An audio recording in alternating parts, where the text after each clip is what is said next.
The Heinemann podcast is a production of Heinemann Publishing. Heinemann is a provider of resources written by real teachers for real classrooms. Heinemann values teachers as decision makers and students as curious learners. Discover the path to lifelong professional learning at Heinemann.com. Heinemann, dedicated to teachers. I'm Brett from Heinemann. On today's podcast, curiosity. What happens when we put students in the driver's seat? Harvey Smokey Daniels says, when we let kids be curious, they dive deep. They persist longer when they're curious. Smokey says if we can activate a student's curiosity, they no longer need to be forced into action. So where do elementary teachers fit inquiry and curiosity into their day? And how do we hand over the reins to students in a well-structured environment? Smokey Daniels covers all of this and more in his newest book, The Curious Classroom, 10 Structures for Teaching with Student-Directed Inquiry. We started our conversation talking about why Smokey is so excited about this new book. Well, I spent the last couple of years embedded in several awesome elementary schools, and I saw such great teaching there, kids making incredible progress, leaps and bounds and gains. I just couldn't wait to get it all in a book. What I saw when I would go in those classrooms is these, brilliant structures that teachers invented or created or adapted. Great time use, doing things really efficiently and briskly. Kids super engaged and their curiosity activated. And, the schools in the districts that we worked in had some good results too. There were some good test score gains in places. And so all that put together made me just want to get that into a book. And so for me, The Curious Classroom really is a dream come true. Sometimes inquiry can feel daunting. How is this book making getting started with inquiry easier? To begin with, I think sometimes just the word inquiry is a little hard for people. It sounds kind of abstract and a little bit technical. But all it really means is posing questions and seeking answers to them. So it doesn't have to be that exotic. And then we have our own fear of losing control, that sometimes I think people make pictures in their heads of kids going wild if they're released to, say, pursue answers to their own questions for a while. But what people have to understand, what the book is all about, is that this is highly structured. It's very highly structured. I mean, it's a tight ship. A lot of teachers say, well, I run a tight ship. But it is a tight ship, but it's a different kind of ship, right? And when we have kids buy-in, when we have their engagement, when they're committed to the process because they own the inquiry, they're participants in creating the agenda, then those problems disappear. So we engage kids by tapping into their good old-fashioned intrinsic motivation, right? So our fear of losing control is sometimes overrated. But all we're trying to do really here is we're trying to make school more interesting, right? And the great thing about that is that when we do this kind of student-directed inquiry, not only does school become more interesting for kids, it becomes more fun for us too as teachers. How does your approach differ from other kinds of inquiry or project-based learning? Well, right now, these days, there's a resurgence of project-based learning. It's almost, we call it a boom. And that's great. And that's great for all of us. And I think people who do this work are all one family. One thing I see that makes my work different, my book is different, because a lot of project-based learning that I observe around the country, not all of it, but frequently I observe that what the process is that teachers sit down and plan a unit, and it's all benchmarked and standards-based and everything else, but they plan an enormous, ambitious unit, and then later they bring it to the kids and they basically march the kids through all the things that have been pre-planned. And believe me, some of the topics are glorious. The thing is, kids still don't have that level of ownership, that feeling of agency that they would have had if they had created it together as a group with their teacher and their classmates.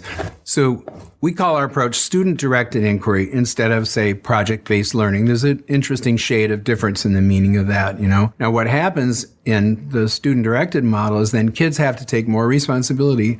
They have more ownership. They have to find information. They have to winnow it. They have to vet the sources. They've got to take notes. And then they got to figure out a way to share what they learned with some other people. So why the emphasis on curiosity? So for centuries, schools have been based on coercion, teachers making kids to do stuff they don't want to do. So that's where we get all these grades and rewards and gold stars and prizes and different kinds of punishments trying to shape kids' behavior. So that's what we're trying to change. We're trying to move from coercion to curiosity. What's so exciting is in recent years, there's been this amazing research on curiosity, the state of mind of curiosity. And now we understand from this brain research that curiosity it literally is a state of mind that you can attain and stay in for a while. And if you're in that mind state, and you can look at the MRIs of people, it's really kind of amazing. When you're in that mind state, you focus more clearly, you look more deeply, you're more expansive in your research. You don't just notice the surfaces of things, you notice the deep structures. When you're curious, when you're in that state of mind, you persist longer, you bring more self-regulatory skills into play.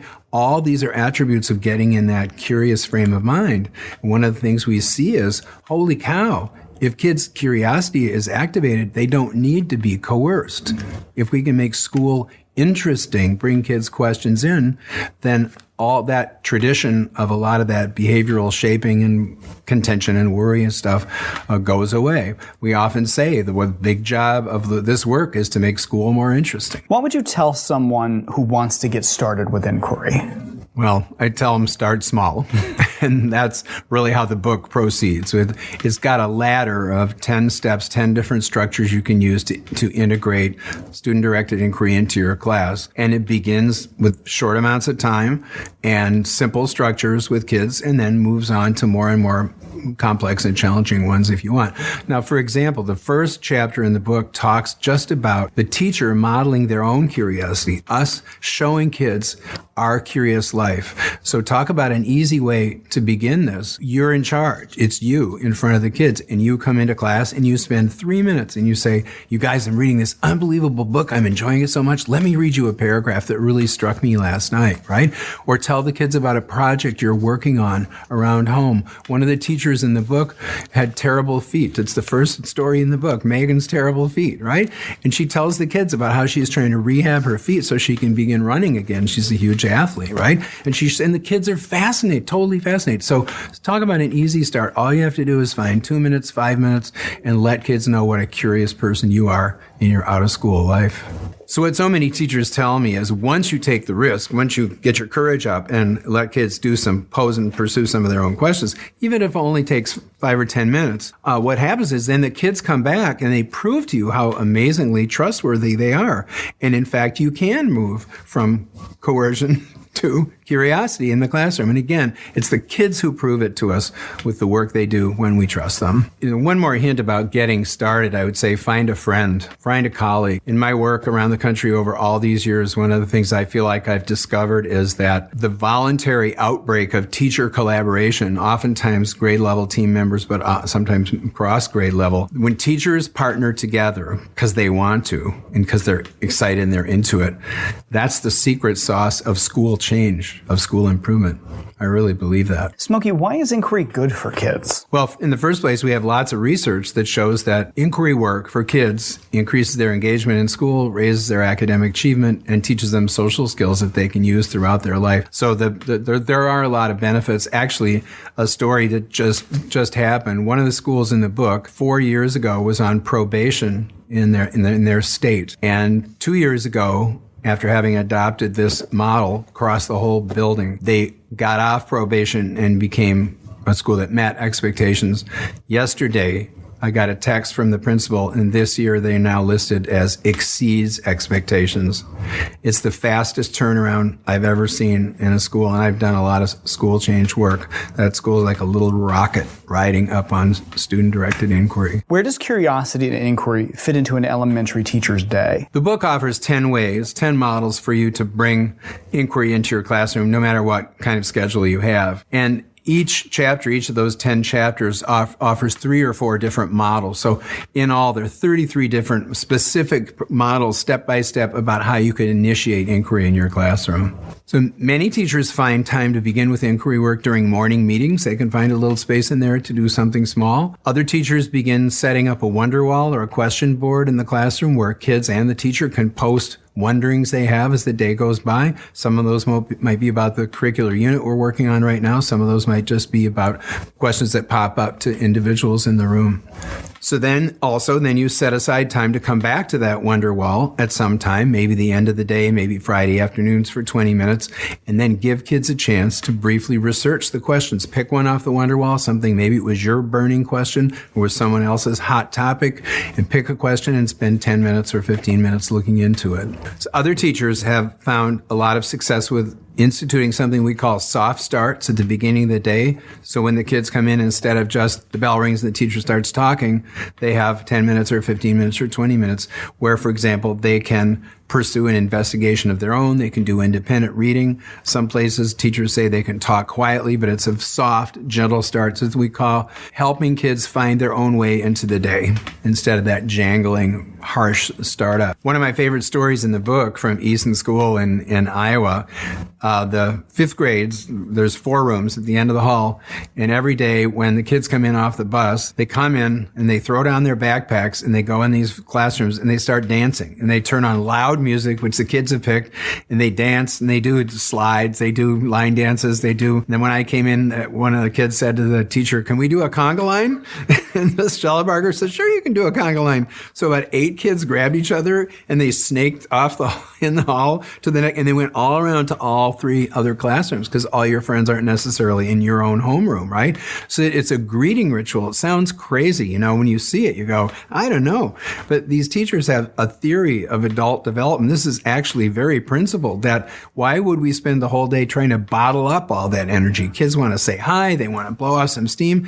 And after that, when the dancing is over, then they go into this beautiful, absolutely silent, totally focused individual work for the next 15 minutes when kids are pursuing their own research topics. It's something to see, I'll tell you. So as the value of this kind of teaching really convinces teachers to do more, then sometimes people will start a genius hour or a genius half hour. Sometimes you pick a time during the week when kids know they're going to have some dedicated time to pursue topics of curiosity and interest to them. Thinking about my friend Daniel Argyris at another one of the schools in the book, he's in there. They were studying immigration, and one of the things he brought to prime it was the trunk his grandfather took through Ellis Island in 1929, and he opened up the trunk, and in there all the paperwork, including how they changed his name. Great. Every family story is the story of America, and the kids were blown away. It was so real.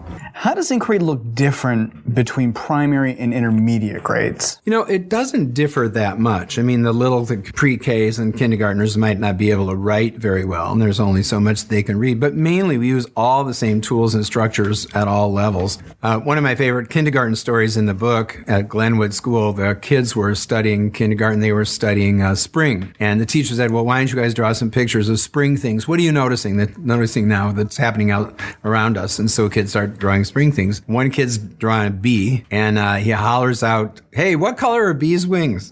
Somebody says, "Yellow." And somebody else says, "They're white." And so right at this moment, the instructional coach, Deb Zafiro, is standing by the door, and she's looking at the teacher, and they're going silently, they're going, "Should we go for this?" The kids are so revved up. And Deb goes, and the teacher goes, and so the coach runs upstairs and gets every bee book and every insect book she can find in the book room. She's traipsing through people's classrooms getting this stuff, brings it downstairs, and then they have a spontaneous, on-demand, 1-hour workshop study research event all around bees. And it went on so long, the teachers later said we were sort of ready for it to be over. But look at what they learned. First thing they learned, a fabulous piece of Tier 2 vocabulary, academic vocabulary, right? Transparent. I'll never forget that. But more importantly, they spent all that time doing what researchers, kindergartners, what real research do. They posed their questions. They went out and gathered information from the books that Deb brought by. They made beautiful posters to show what they learned about bees and other insects. And so it was, this is an example of what happens when we turn the reins over to kids, when we put them in the driver's seat in a well-structured universe. They amaze us with what they can do. My thanks to Smokey for his time today. If you'd like to know more about the Curious Classroom, check out samples from the book, videos, and more on the Heinemann blog at heinemann.com, and be sure to download a sample chapter. And a special note about the design of this book. It's packed full of colorful pages and special sketch notes courtesy of author Tanny McGregor.